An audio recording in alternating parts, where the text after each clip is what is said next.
பண்ணிட்டு இருப்பாரு. ஹாரு கேக்குறான், மேட்ச் லேட் ஆயிடுச்சு போகல அப்படின்னு சொல்லி கேட்கும்போது விக்கியாபேசிக்கு வந்து ஆடியன்ஸ் என்ன பண்ணா என்கேஜிங்கா இருப்பாங்க அப்படிங்கறது அவருக்கு தெரியல. அதை பண்ணிதான் இப்படி வெயிட் பண்ணிட்டு இருப்பாரு. கேட்ட மாதிரியே தான் வெளியே அவரோட பேரை சொல்லி ஆடியன்ஸ் எல்லாரும் கோஷம் அனுப்பிட்டு இருக்க. அப்படியே அந்த சீனுங்க கட் பண்ணி ஸ்டேடியத்துல டக்கேர் அப்படிங்கிற ஒரு ஃபைட்டரை காமிக்கிறாங்க. கூட 2 பேர் வந்திருக்காங்க. இவருக்கும் விக்கியாபேசிக்கும் அப்படி என்ன கனெக்ஷன் அப்படிங்கிறது தெரியல.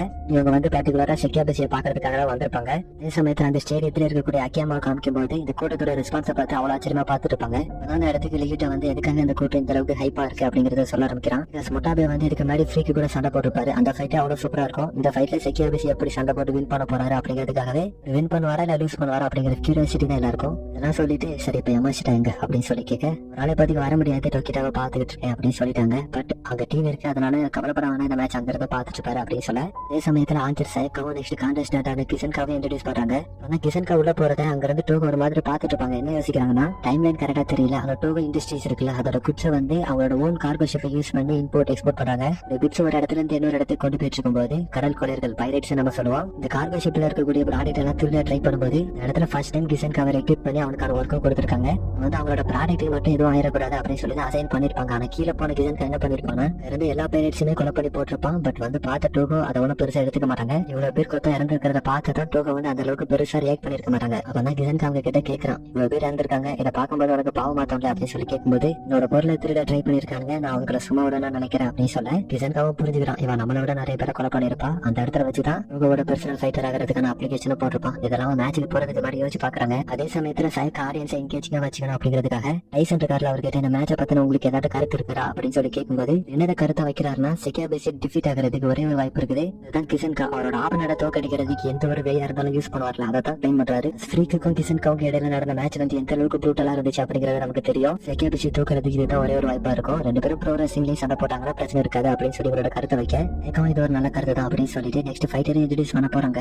ஒரு வார்னிங் சிம்பிள் வரும். என்னன்னு சொல்லி எல்லாரும் சுத்தி வந்து பார்க்கும்போது ரெண்டாய் சேர்மன் வந்து அவரோட ரைட்ஸை யூஸ் பண்ணி வீட்டை ஸ்விட்ச் பண்ணிருக்காங்க. அவரோட ரிசர்வ் ஃபைட்டர் யூஸ் பண்ண போறாங்க அப்படின்னு சொல்ல, இப்ப விக்கியாபேசி சண்டை போட போறது இல்லையா அப்படின்னு டக்கேர் குதிச்சு நிற்பான். சைக்கா வந்து அந்த ஃபைட்டர் இன்ட்ரோடியூஸ் பண்றாங்க. அவங்களோட பேரை தவிர வேற எதுவுமே அவங்களுக்கு தெரியாது.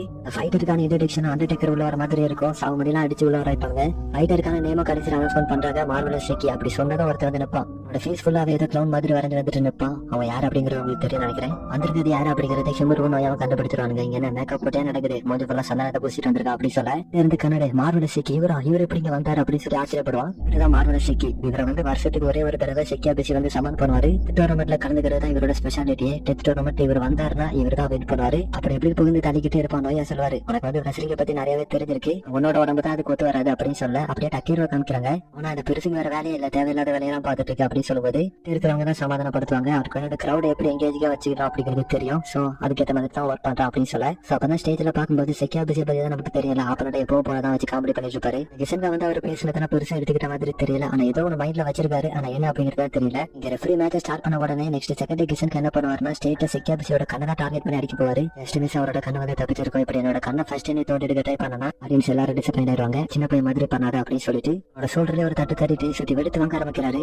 கிஷன்கா வந்து அவரோட பஞ்ச் எல்லாம் தடுத்தாலும் அதோட லோடு வந்து ரொம்பவே ஹையரா இருக்கிறனால அவரால் தடுக்க முடியல. ரொம்ப நேரத்துக்கு ரொம்பவே ஹெவியா ஃபீல் பண்றாரு. ஒரு மாதிரி கத்திட்டு அடிக்க வருவாரு. கிஷன்கா தப்பிச்சிருவாங்க. தப்பிச்சது மட்டும் இல்லாம வயிற்று பிடிச்சி தள்ளிட்டு போகலாம் ட்ரை பண்ணும்போது அவனை பிடிச்சி அமுத்தி வச்சுட்டு அவனை செப்பரான்னு சொல்லிட்டு துள்ளிட்டு ஒரு டிடிடி போடுவாரு. கிஷன்கா வந்து அந்த ஃபாலிங் டேமேஜ் அவனோட எல்போ யூஸ் பண்ணி பிரிவென்ட் பண்ணிருப்பான். அதனால இப்போதைக்கு விக்கியாபேசியோட லாக்ல தான் இருக்கிறான். அந்த லாக்ல இருந்து எப்படியாவது தப்பிக்க ட்ரை பண்ணிட்டு இருக்கும்போது விக்கியாபேசி இந்த கேரக்டரா இருக்கும்போது எந்த அளவுக்கு ப்ரூட்டலா சண்டை போடுவாரு அப்படிங்கறத காமிக்கிறாங்க. அவரோட காது இருக்குல்ல, அதுல அவரோட பெருவர்ல வச்சுட்டு இன்னொரு கை வச்சு அவரோட மண்டையிலே அடிக்கும்போது கிஷன்காவோட வியூ வந்து மங்களாக ஆரம்பிக்குது. கிஷன்காக்கு வந்து கண்ணு தெரியாது. ஆனா சென்ஸை வச்சுதான் மத்தவங்களை விஷுவலைஸ் பண்ணி வச்சிருப்பான். சோ அந்த சென்ஸ்ல ஒண்ணு அவனை விட்டு போகும்போது கொஞ்சம் தடமாற ஆரம்பிக்கிறான். காது அவருக்கு குறவருன்றதாலும் விக்கியாபேசியோட மூவ்மெண்ட்டை சரியா கணிச்சு அவங்க கூட சண்டை போட்டுட்டு இருப்பாரு. இவர் அவனை அடிச்சிட்டு இருக்கும் போதுதான் விக்கியாபேசியோட மண்டையிலே ஒரு ஹெட்பட் கொடுப்பானா. விக்கியாபேசி அவரை பார்த்து சொல்லுவான், ஒரு அடி வாங்கின பிறகு பின்னாடி போகாதரா, அப்பதான் அவனை அடிக்கிறான், அப்பதான் நீ பின்னாடி போயிட்டு இருக்க அப்படின்னு சொல்லும்போது கிஷன்கா இருக்கார்ல, அவர் வந்து சடனா பாக்ஸர் மாதிரி சண்டை போட ஆரம்பிக்கிறாரு. அவருக்கு கண்ணு தெரியலனாலும் விக்கியாபேசியோட ரிப்ஸ் வந்து இன்ஜுரியா இருக்கும். அந்த இடத்த கரெக்டா கணக்கு பண்ணி பஞ்ச் பண்ணுவாரு. இந்த மாதிரி பொறுமையா ஒரு நார்மலான பாக்ஸிங் பண்ணிட்டு இருக்கேன். ஆடியன்ஸ் எல்லாரும் கத்திட்டு இருப்பாங்க. எல்லாரும் நாங்க வந்து டான்ஸ் எல்லாம் பார்க்க வரல, கொஞ்சமாவது ப்ரூட்டலா சண்டை போடுறா அப்படின்னு சொல்லி கத்திட்டு இருப்பாங்க. வக்காட்சிக்கு இருக்காருல, அவர் வந்து கிஷன்காவோட ஃபைட்டிங் ஸ்டைல பார்த்து ஆச்சரியப்படுறாரு. எனக்கு கிஷன்கா ஒரு மெர்சனரி, அவன் வந்து ப்ரொஃபஷனல் ஃபைட்டர் மாதிரி சண்டை போடுறத பார்க்கும்போது இவருக்கு கொஞ்சம் ஆச்சரியமா இருக்கும். சோ குயிக்கா ஒரு என்வரான்மெண்ட் ஈஸியாக அடாப்ட் பண்றான் அப்படின்னு சொல்லி யோசிப்பாரு. அப்படியே அரேனாக்குள்ள வந்தோம்னா செக்கியாபிசி ரொம்பவே டயர்ட் ஆயிட்டாரு. கிஷன்காவை அடிக்கலான்னு வருவாரு. ஆனா கிஷன்கா அவரோட காலை தட்டி விட்டுட்டு இதுலயே கையை தூக்கி சொருகிடுவான். இந்த தடவை கண்ணுக்குள்ள கை போன மாதிரி தான் தெரியும். அப்படிதான் கிஷன்காவும் நினைச்சிருப்பாரு. அந்த இடத்துல மறுபடியும் அவரோட அட்டாக் வந்து மிஸ் ஆயிருக்கு. இது வந்து அவருக்கே ஆச்சரியமா இருக்கு. இந்த மாதிரி இதுக்கு முன்னாடி நடந்ததே கிடையாது. எப்பவுமே ப்ரிசைஸா அட்டாக் பண்ணக்கூடிய கிஷன்கா இப்ப திணறதை புரிஞ்சுக்கிட்டு ஒரு கருப்புலயே செக்கியாபிசியை போட்டு குத்து ஆரம்பிக்கிறாரு. அடிக்கிறதுலாம் செக்கியாபிசிக்கு வலிக்கிற மாதிரியே தெரியல. ஷார்ட் ரேஞ்சில இருந்து பஞ்ச் பண்ணிட்டு இருக்காரு. அங்கே செக்கியாபிசி வந்து அவரோட ஃபுல் ஸ்ட்ரென்த் கூட்டிட்டு ஒரு பஞ்ச் கொடுப்பாரு. அவரால் தாங்க முடியல. இருந்தாலும் அவரோட கண்ணையை டார்கெட் பண்ணி பஞ்ச் பண்ணிக்கிட்டே இருப்பாரு. அவரோட கண்ணை டார்கெட் பண்ணி அடிக்கும் போது அவரோட ஃபேஸை கொஞ்சம் பின்னாடி கொண்டு போறதா இருக்கட்டும் அட்ஜஸ்ட் பண்ணி கண்ணை டேமேஜ் ஆகாம பாத்துக்கிறாரு. ஆனா செக்கியாபிசி இருக்காருல, அவரோட பெருவரில் எடுத்து கிஷன்காவோட இன்னொரு காத்துல சொல்றேன். அதான் செக்கியாபிசியால் என்ன பண்ண முடியும். அவரோட 2 காதை போயிடுச்சு. ஒரு டிஃப் மாதிரி அந்த கிரவுண்ட்ல இருந்து சுத்திட்டு இருக்காரு. செக்கியாபிசி கிட்ட தான் இருக்காரு அப்படிங்கறது அவருக்கு தெரியுது. பட் எங்க இருந்து அட்டாக் பண்றாரு அப்படிங்கறது அவரால் சென்ஸ் பண்ண முடியல. ரொம்ப நேரம் காமெடி பண்ணிட்டோம், இப்ப அவனை போட்டு வெறுக்கலாம் அப்படின்னு செக்கியாபிசி கிட்ட போகும்போது இதை கூட யாருமே எக்ஸ்பெக்டே பண்ணல. எப்படி சொல்றது, செக்கியாபிசியோட 2 காது இருக்குல்ல, அதை சேர்த்து வச்சு கிஷன்கா டேமேஜ் பண்ணி விட்டுருவாரு. கிளே வரந்து போயிருக்கிற ஆடியன்ஸுக்கு என்ன முடியலடா அப்படின்னு செக்கியாபிசியோட வயிற்றுல லைட்டா தான் பஞ்ச் பண்ணிருப்பாரு. பட் என்ன நடக்குதுன்னா மயக்கம் போட்டு விழுந்துருவாரா. புரியலையா இருக்கும். இது வந்து லைட்டா தானே பஞ்ச் பண்ணாரு, எதுக்காக இப்போ கீழே விழுந்தாரு அப்படின்னு சொல்லி எல்லாரும் யோசிக்க ஆரம்பிக்கிறாங்க. அப்ப என்ன நடந்துச்சு அப்படிங்கறத வக்காட்சிக்கு நோட் பண்ணிருவா. கிஷன்கா இருக்கார்ல, மெர்சனரியா இருக்கும்போது இந்த டெக்னிக்கை அடிக்கடி யூஸ் பண்ணிருக்காரு. பட் டோர்னமெண்ட்டுங்கும் போது தேவைப்படும் போது மட்டும் யூஸ் பண்ணிக்கலாம் அப்படின்னு யோசிச்சுப்பாரு. பட் நிலைமை கை மீறி போக ஸ்டாப் அப்படிங்கிற டெக்னிக்கை யூஸ் பண்ணிருப்பாரு. அந்த டெக்னிக் எப்படின்னா ஆப்பனட்டோட பாடியை பொறுத்த வரைக்கும் அவரோட அப்பியரன்ஸ்ல எந்த ஒரு டேமேஜ் இருக்காது. பட் அவங்களோட இதே இருக்குல்ல, அதை பேஸ் டேமேஜ் பண்ணக்கூடிய மாதிரியான ஒரு அட்டாக் இது. சோ இதுல டேமேஜ் ஆனதுனாலதான் செக்கியாபிசி வந்து அப்படியே கொலாப்ஸ் ஆகி விழுந்திருப்பாரு. எல்லாரும் செக்கியாபிசியோட கதை முடிஞ்சிருச்சு அப்படின்னு யோசிக்க கிஷன்காவும் அதுக்கேற்ற மாதிரி அவன் கூட சண்டை போட்டது நல்லா இருந்து நான் இந்த அளவுக்கு நீ சண்டை போடணும்னு எதிர்பார்க்கல அப்படின்னு சொல்லிட்டு இருக்கேன். இப்போ நமக்கு செக்கியாபிசியோட பேக் ஸ்டோரி வந்து தெரியாது இல்லையா, அதை சொல்ல ஆரம்பிக்கிறாங்க. செக்கியாபிசிக்கு நினைவு தெரிஞ்ச நாள்ல இருந்தே அவனோட பாட்டி கூட தான் வாழ்ந்துட்டு இருந்திருப்பாரு. இதுல ஆன்சர் இருக்கு, ஸ்கூல்ல எப்படி இருந்திருப்பாரு அப்படின்னு. ஸ்கூல்ல எல்லாருக்கும் சண்டை போடுறதா இருக்கட்டும், தப்பான விஷயத்துல ஈடுபடுறது, இந்த மாதிரி தான் அவரோட ஸ்கூல் லைஃப் இருந்திருக்கு. மருத்துவத்தனமா சுத்திட்டு இருப்பாரு. அது போது அதுல ஒரு ப்ரோ ரெஸ்லிங் கிளப்லயும் ஜாயின் பண்றாரு. கிளப்போட மேனேஜர் இருக்காரு, அவரு கூட சண்டைக்கு போறது, அவரும் அடிச்சு படுக்க போடுறதா இருக்கட்டும். இந்த டைம்ல தான் கிளப்போட மேனேஜருக்குன்னு செக்கியாபிசியை பிடிக்க ஆரம்பிச்சிருக்கோம். நல்லாவே சண்டை போட்டிருப்பான். அவரு கொஞ்சம் அவன்கிட்ட மணி கொடுத்துட்டு நான் உன் மேல காசு இன்வெஸ்ட் பண்றேன், அது ஒரு நல்ல ப்ரோ ரெஸ்லராம மாத்தி காமிக்கிறேன் அப்படின்னு சொல்லியிருப்பாரு. அவரு காசு கொடுத்து நான் படிக்க வைக்காரு. சரி டேலண்ட் இருக்கு அப்படிங்கறதுனாலதான் சேர்த்தாரு. பார்த்தா ட்ரைனிங் அப்படிங்கிற பேர்ல வச்சு சாகடிக்கிறானுங்க. ஒரு நாள் கூட ரெஸ்ட் அப்படிங்கிறது கிடையாது. 6 மாசம் ஒரு நாள் கூட விடாம ட்ரைனிங் எடுக்கிறாரு. ஸ்பான்டேனியஸா இவனுக்கும் அந்த மேனேஜருக்கு இடையிலான ரிலேஷன்ஷிப் அப்படிங்கிறது கொஞ்சம் கொஞ்சமா வளர ஆரம்பிக்குது. ஒரு லைக் ஃபாதர் அண்ட் சன் மாதிரி ஆகுறாங்க. அப்படிதான் ஒரு நாள் ஒரு ஷாப்ல வந்து சாப்பிட்டு இருக்கும்போது அந்த இடத்துல வச்சுதான் செக்கியாபிசிக்கு ரிங்ல வச்சு சண்டை போடுறதுக்கு அவனுக்கு ஒரு நேம் கொடுக்குறாரு.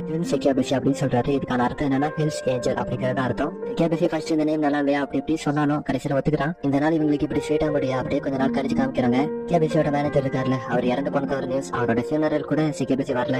நினைச்சுன்னா அந்த மேனேஜரோட PA செக்ரட்டரி எல்லாரும் கடுப்பாயிட்டு இருப்பாங்க. அந்த மாஸ்டரோட ஃபேவரட் ஸ்டூடெண்ட் வந்து செக்கியாபிசி தான். அவர் அந்த அளவுக்கு கேர் பண்ணி பார்த்துப்பாரு. பட் இருந்தாலும் அவரோட ஃபியூனரல் கூட வரல அப்படிங்கும்போது எங்களுக்கு கடுப்பா இருக்கும். அப்ப அந்த 2 பேருக்கிட்டே ஒருத்தர் வந்து சொல்றாரு, செக்கியாபிசி வந்து அவன் விருப்பப்பட்டு வராம இல்ல, அவனோட மாஸ்டருக்காக தான் வராம இருக்கிறான். கண்டிப்பா இப்போதைக்கு அவன் அந்த டவுச்சோட தான் இருக்கணும் அப்படின்னு சொல்ல அவங்க சொன்ன மாதிரி தான் செக்கியாபிசி அந்த டோச்சர்ல இருந்து பயங்கரமா ட்ரைனிங் எடுத்துட்டு இருப்பான். ஆல்மோஸ்ட் ஒரு 12,000 ஸ்கொயர் வரைக்கும் போட்டிருப்பான். இதுல இருந்து தண்ணீர் தாரையா ஊத்திட்டு இருக்கான். அவனுக்கும் வரணும் அப்படிங்கறது ஆசை தான். பட் அவனோட மாஸ்டர் வந்து ஒன்னு சொல்லியிருப்பாரு, எனக்கு மட்டும் இல்ல யாருக்கு என்ன நடந்தாலும் ஒரு நாள் கூட உன்னோட ட்ரைனிங்கை வந்து ஸ்கிப் பண்ணிடாத அப்படின்னு சொல்லியிருப்பாரு. அதுக்காக தான் வராம இருந்திருப்பான். அதை காமிச்சு முடிக்காங்க செக்கியாபிசி வந்து கொஞ்சம் கொஞ்சமா எழுந்திருக்க ஆரம்பிக்கிறான். இதுக்கு மட்டும் இல்லாம இப்படி கிஷன்காவை பார்த்து நடந்து வருவானா. கிஷன்காவுக்கு ஒண்ணுமே புரியல, என்ன நடந்துச்சு அப்படிங்கறது எனக்கு இப்போ புரியல. பட் உன்னை சும்மா விட மாட்டேன் அப்படின்னு சொல்லிட்டு அட்டாக் பண்ண வர செக்கியாபிசி அவனோட மூஞ்சில ரத்தத்தை ஸ்பிட் பண்ணிட்டு அவனை சுத்தி ஒரு போடு போடுவாரு. இருந்தாலும் கீழே விழுந்த கிஷன்கா உடனே எழுந்திரிச்சிட்டு எனக்கு கண்ணு போயிருந்தாலும் உன் கூட ஒழுங்கா சண்டை போடணும்னு எனக்கு தோணுது அப்படின்னு சொல்லும்போது செக்கியாபிசி இப்படி நிற்பாரு. அவ்வளவுதான் ரிசல்ட் என்ன அப்படிங்கிறது எல்லாருக்கும் தெரியும். பாத கிஷன்கா செக்கியாபிசி கீழே விழ போறதுக்குள்ள அவரை பிடிச்சு சுத்தி போட்டுட்டு ஒரு ப்ராப்பரான முறையில அந்த மேட்ச் வந்து என் பண்றாரு. அந்த மேட்ச் முடிஞ்சு கிஷன்கா போகும்போது அங்க ஹரி அப்போதுல இருந்தே அழுதுகிட்டே தான் இருந்திருப்பான்.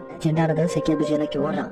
பார்த்தா செக்கியாபிசிக்கு என்ன உயிர் இருக்குது, ஆனா காது மட்டும் போயிடுச்சு. இவர் தோத்து போயிருந்தாலும் கூட செக்கியாபிசிக்கு தான் ஆடியன்ஸ் எல்லாரும் சேர பண்ணுவாங்க. இவரால் அதை கேட்க முடியல, ஆனா அவரால் உணர முடியுது. அப்பதான் ஹருவை பார்த்து ஹரு கிட்ட ஆடியன்ஸ் கிட்ட நான் சொன்னேன் சொல்லு, ஒன்லி பைத்தியக்கார பசங்க மட்டும் தான் தோக்குறத பத்தி யோசிப்பாங்க, கண்டிப்பா திரும்ப வருவேன் அப்படின்னு சொல்றாரு. அப்படியே அந்த சீனை கட் பண்ணி உள்ள போன கிஷன்கா வந்து டோக்க கிட்ட பேசிட்டு இருக்கான். அவன் எப்படி 2 காதம் பேர் இருந்த போதும் கூட செக்கியாபிசியை தோக்கடிச்சு அப்படிங்கறத பத்தி சொல்லுவான். இது கண்ணு தெரியாது அப்படிங்கும் போது இயரிங் சென்ஸ் வச்சுதான் எல்லாமே பண்ணிட்டு இருந்தான். ஒருவேளை காதம் கேட்காம போயிட்டா என்ன பண்றது அப்படிங்கிறதுக்காகவே அவரோட ஸ்மெல்லிங் சென்ஸ் இருக்குல்ல, அது வந்து சைடு ட்ரைனிங் பண்ணிக்கிட்டே தான் இருந்திருக்காரு. இப்ப வந்து அது உதவியா இருந்திருக்கு.